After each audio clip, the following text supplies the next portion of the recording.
So if you're a serious golfer, you're looking to get better at the game, you just enjoy it every single weekend, whatever the case is, if you love golf, you're in the right place. We're talking about a topic that maybe you don't understand or you want to know some more about.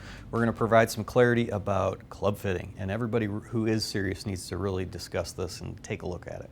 So first, this is what we see at GOLFTEC all the time. We see students who come in, they're trying to get better, they want to drop anywhere from 5 to 15 strokes, but they're playing this stuff. So you've got persimmon drivers, you have drivers that are 20, 30 years old in here, you've even got some irons with no grooves. If this looks like you, then we've got a lot to talk about here. So first, let's start with driver fittings and what that is. Everyone could benefit from this, but the people who benefit the most are really on the screen. This is every handicap variation that you can find, from a scratch player all the way to golfers like you who may be shooting the hundreds. And the yards of distance gain that we actually see through a club fitting with a driver. Now, a lot of people do come to us and they say, I don't know if I'm good enough to get fit for clubs. I don't know if it's right for me right now. Well, if you pay real close attention to what I've highlighted here in red, you can see the golfers that shoot the highest actually gain the most amount of yardage off the tee through a club fitting. This is generally done because you mishit the shot, so you can't hit the center of the face, your driver may be too long, the loft of it might not be right. And then another huge benefit are for the best players, or those who shoot around par or in the 70s. So let's take a little closer look at a driver fitting and the variables that you want to get right to get the ideal distance from your driver. First, in red here, you can see this number 13 degrees. That's the angle you want the golf ball to leave the club face. The next one is the amount the ball spins backwards. 2,500 RPMs is a really good number to get right. That's the one that most really skilled players actually get wrong. And then finally, you've got the landing angle, the descent angle, how the golf ball lands on the ground. And you're looking for that to be about 35 degrees relative to the ground. Now, a couple quick tips to help you recognize if you need a driver fitting, how critical this will be to you. Anytime you have a driver that's over 2 years old, you should be looking at some of the new technology. Any driver that's longer than 45 inches becomes problematic. Heads that are smaller than 400 cc's, so that's just the general shape and size of it. As the club heads get smaller, they get harder to hit. And then anytime you have a driver loft that's less than 9.5 degrees, you're probably missing out. Those are launching too low and not traveling far enough. That makes it really easy to fit for driver heads, but shaft combinations are critical too.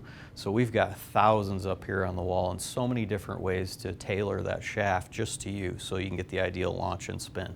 And that plays a huge role in it. Beyond the driver fitting though, irons have become really, really important for a fitting process lately as well. So in the last couple of years, there have been some tremendous advantages and technology gains in how the clubs are made. So the balls actually launch like drivers off of your 7-iron, which is really helpful to help you hit it far and straight.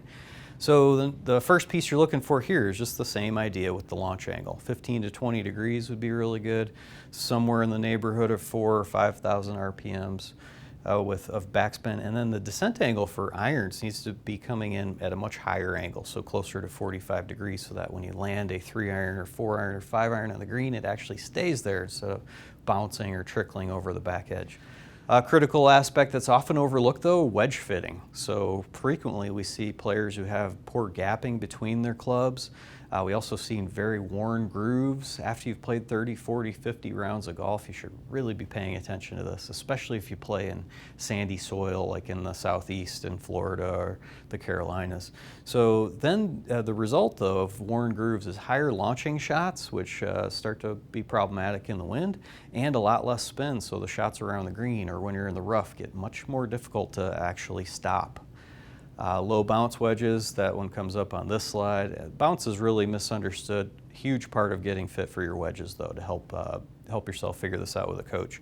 Low bounce wedges, that's really the angle between the middle of the sole and the leading edge of the club.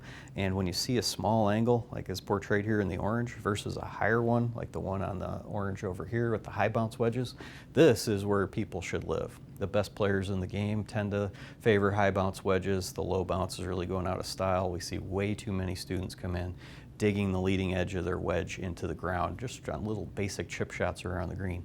So how you use the bounce is for yet another day, but Most golfers need a lot more than what they have. Fairway woods and hybrids, you want to get these gapped appropriately as well. So if you have irons that are longer than a 5-iron, you should really take a look at a hybrid or a fairway wood. Those tend to launch higher, spin more, and land on the ground more softly. Fairway woods with less than 15 degrees, I've seen a few players come in recently who have 12-degree 3 woods, and they can't hit them any higher than this TV right here. It's really challenging to hold a green that way, and it's ultimately not helping you play your best golf. And anytime you've got loft gaps greater than 5 degrees, you're opening yourself up to a huge window between each one of your clubs, and it causes a lot of those in-between shots that you want. If you're trying to get the ball to go as far as you can, landing it on the ground at 35 degrees is great. Again, if you're trying to hold a green like you would with an iron, 45 degrees is the landing angle that you want. We've talked a ton about hitting shots into greens and off the tee, but putting matters too. We're going to take you through a few putting lessons in this series, and we're also going to help someone actually find the best putter for them as well. So in summary, here's what you need to remember. If you're serious about improving, serious about golf, you just love the game, you need to do these 3 things. First, get fit by a professional coach or club fitter. That's what they do for a living. They're going to help you make the best decision for you to help you get a golf club that you can keep for a while so that you're not wasting your money and you'll have more fun playing the game. Don't just buy clubs online. We have so many people who come into us and then they just buy something that they found, whether it's on eBay or anywhere else that you can buy golf clubs online. The problem there is that that might not fit you. It's going to become an ornament in your garage that just sits in a golf bag and you've wasted a bunch of money. I promise you that's not the best way to do it. And finally, don't buy anything without hitting it first. We've got hundreds of shafts on the walls, hundreds of different club heads to try. You need that experience with a professional coach. So we're going to take you through driver fitting, some iron fittings. We're going to even help somebody find a putter. So stick with us for this morning read and Equipment Insider series.